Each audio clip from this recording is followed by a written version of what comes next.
Assalamualaikum warahmatullahi wabarakatuh. Salam kenal. Perkenalkan, saya Arum Berliana Prasanti, CGB Angkatan 9 dari Kabupaten Banjarnegara. Kali ini saya akan memaparkan koneksi antar materi modul 2.1, yaitu pembelajaran berdiferensiasi.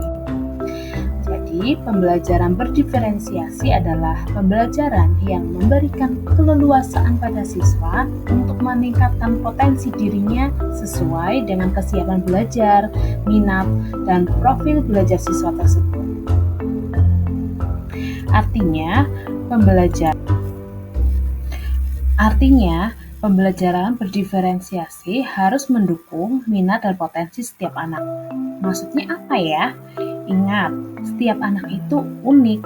Mereka memiliki potensi yang berbeda-beda seperti gaya belajar, kemampuan teknologi, kecakapan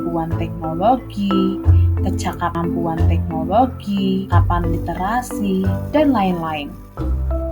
Nah, disinilah diperlukan usaha guru untuk dapat memenuhi kebutuhan belajar murid yang berbeda-beda agar mereka merasa nyaman saat belajar di kelas dan tujuan pembelajaran dapat tercapai. Bagaimana cara menerapkan pembelajaran berdiferensiasi di kelas? Agar dapat menerapkan pembelajaran berdiferensiasi di kelas, guru harus 1. Guru memahami tujuan pembelajaran. 2. Mengetahui dan merespon kebutuhan belajar murid. 3. Menciptakan lingkungan belajar yang mengundang murid untuk belajar. 4. Melakukan manajemen kelas yang efektif. 5.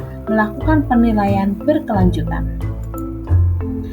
Berkaitan dengan kebutuhan belajar murid, guru harus memahami 1. Kesiapan belajar murid, 2. Minat murid, 3. Profil belajar murid. Apa itu kesiapan belajar murid? Yaitu mengharuskan guru untuk menilai pengetahuan awal dan menentukan apa yang telah murid ketahui dan menentukan di mana murid berada untuk tingkat pemahaman dan kemampuannya. Minat murid, yaitu minat setiap murid pasti berbeda-beda. Minat adalah salah satu motivator penting agar murid terlibat aktif dalam proses pembelajaran. Profil belajar murid, yaitu profil belajar murid berkaitan dengan lingkungan, budaya, gaya belajar, dan kecerdasan majemuk yang berbeda antara satu anak dengan anak lainnya. Kebutuhan belajar murid dapat diidentifikasi dengan cara-cara berikut. 1. Mengamati perilaku murid, mengidentifikasi pengetahuan awal, mereview dan merefleksi praktik pembelajaran yang sudah dilakukan. Berbicara dengan guru lain tentang murid tersebut, membaca rapat murid, dan bisa menggunakan berbagai penilaian formatif maupun diagnostik. Strategi untuk mendiferensiasi pembelajaran. Ada 3, yaitu diferensiasi konten, diferensiasi proses, dan diferensiasi produk. Diferensiasi konten berkaitan dengan apa yang kita ajarkan seperti materi, konsep, atau keterampilan yang perlu dipelajari berdasarkan kurikulum. Mendiferensiasi konten dapat dilakukan dengan membedakan pengorganisasian atau format penyampaiannya, bukan mengubah atau menurunkan standar kurikulum. Diferensiasi proses.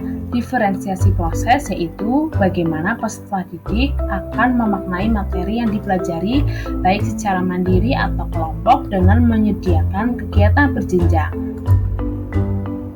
Untuk diferensiasi produk yaitu berupa tagihan yang kita harapkan dari peserta didik dengan memberikan tantangan atau keragaman variasi serta memilih produk apa yang diminatinya.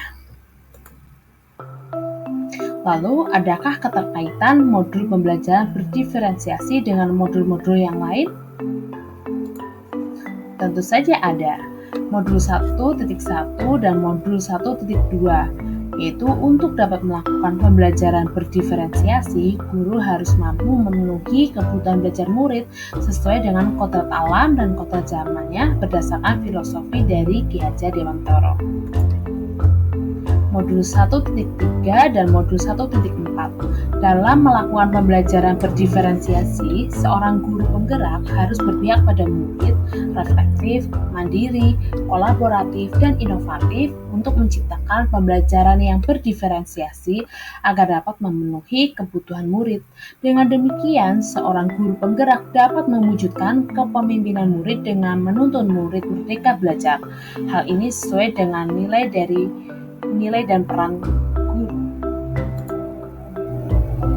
Modul 1.3 dan modul 2.1. Pembelajaran berdiferensiasi dapat menjadi salah satu strategi untuk mewujudkan visi guru penggerak yang berpihak pada murid.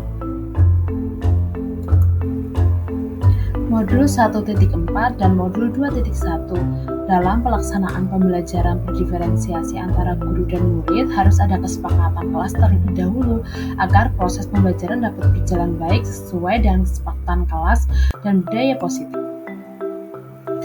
Demikian pemaparan koneksi antar materi modul 2.1. Semoga menginspirasi Bapak Ibu semua guru-guru hebat. Wassalamualaikum warahmatullahi wabarakatuh.